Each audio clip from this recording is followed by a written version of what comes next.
আজ আমরা জানব ত্রিপুরী কংগ্রেসের গুরুত্ব বা কে কবে কেন ফরওয়ার্ড ব্লক প্রতিষ্ঠা করেছিলেন অথবা ত্রিপুরী সংকট কী। প্রশ্নের মান 2।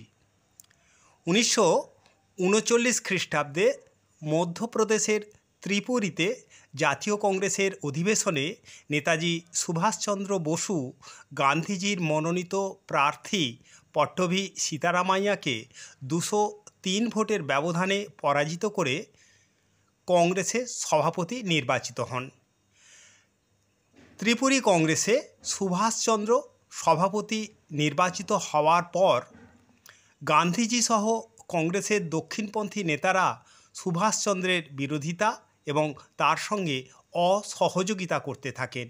এর ফলে এক চরম অচলাবস্থার সৃষ্টি হয় যা ত্রিপুরী সংকট নামে পরিচিত।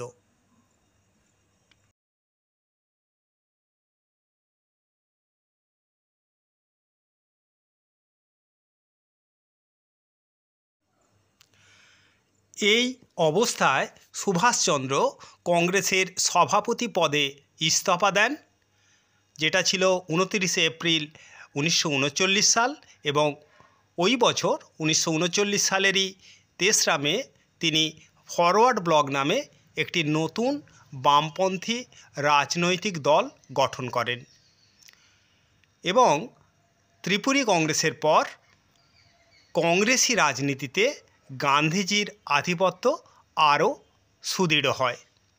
এই ছিল ত্রিপুরী কংগ্রেসের গুরুত্ব বা সুভাষচন্দ্র কোন পরিস্থিতিতে ফরওয়ার্ড ব্লক গঠন করেছিলেন বা ত্রিপুরী সংকট কী।